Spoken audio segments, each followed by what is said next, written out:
mantan murid klarifikasi lagi setelah menghina, guru-guru disudutkan kembali. Dan guys, aku punya bukti-bukti kalau si mantan murid ini diduga telah melakukan pengarangan cerita play victim dan memanipulasi publik. Aku punya kenalan guru-guru di sekolah tersebut dan termasuk berteman dengan murid-muridnya di sana. Buktinya aku letakkan di akhir video. Setelah penghinaan dan pernyataan yang keji menyatakan kalau guru-guru di Indonesia ini korupsi dan merupakan penjahat pendidikan terkejam, akhirnya PGRI Kalimantan Barat berani mengambil sikap tegas untuk menyeret masalah ini ke ranah hukum. Bravo untuk PGRI Kalimantan Barat. Rumahnya sempat didatangi untuk bicara lewat hati, malah melarikan diri.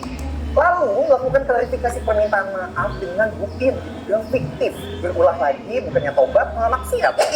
Ini bukti paling membagongkan. Diduga dia itu jatuh dibully oleh guru, didorong dari tangga dan menyebabkan lebam. Padahal faktanya, ini bukti chat dari temannya ya. Di tanggal 30 Agustus 2024, dia itu latihan main es camping dan jatuh lebam. Nih, sama sekali, sama banget fotonya, sama banget. Sedangkan dia itu lulus di tahun 2023. Ini si mantan murid ini jago ngarang apa dah? Dia juga pernah membuat onar di Instagram saat mengikuti lomba bersama rekannya di sekolah. Nah, dia ini melakukannya dengan sengaja, nih buktinya, hanya untuk mendapatkan engagement as a big content creator katanya. Ini tabiatnya di sekolah saat teman-temannya presentasi malah dia begini. Katanya sekolah itu hanya bisa diam, nyatanya tidak. Sekolah itu telah melakukan pelaporan secara etis dan diplomatis ya. Udah melakukan pelaporan dari 2 tahun yang lalu. Ini dari pihak gurunya langsung. Gimana? Kalian masih mau percaya sama dia? Yang benar akan selalu benar karena kebenaran akan menuju terang dan menang. Kembalikan martabat guru Indonesia. Sip. Saya meminta maaf karena telah menyamaratakan semua profesi guru itu jahat dan korupsi. Tapi tolong jangan hanya salahkan saya, salahkan juga para oknum guru di SMA sendiri.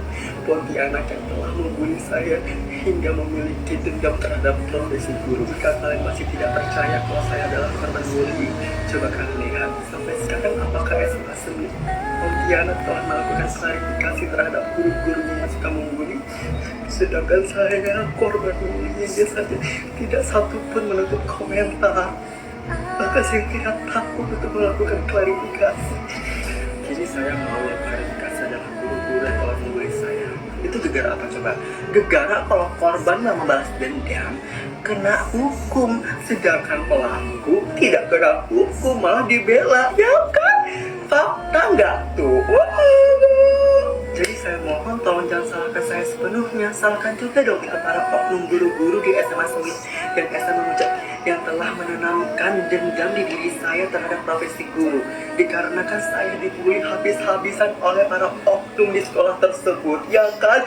So, tolong saya mohon bantuannya untuk minta maaf kepada saya dan minta maaf kepada semua guru-guru di Indonesia Raya ini karena Anda tidak amanah menjadi guru, ya kan? Saya meminta. Terlalu banyak di medsos kita peristiwa-peristiwa menyangkut bagaimana guru mendapatkan perlakuan yang tidak baik.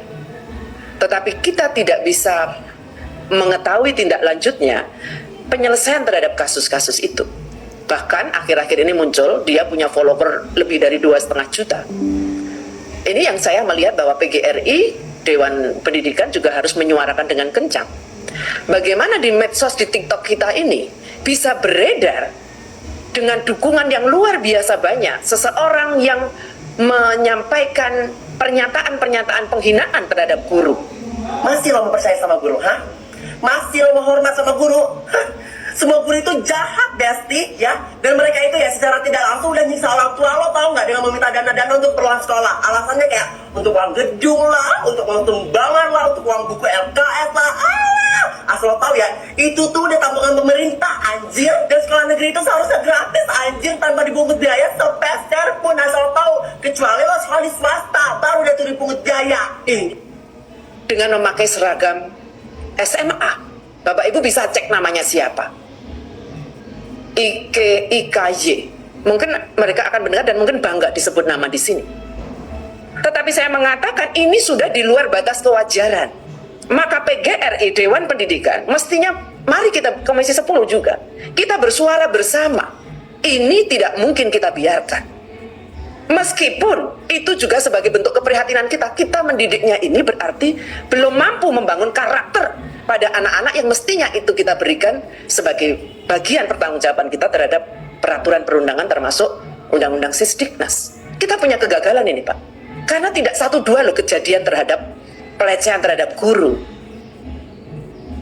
Sehingga saya berharap sekali lagi dalam forum ini, mari kita bersuara hal yang sama.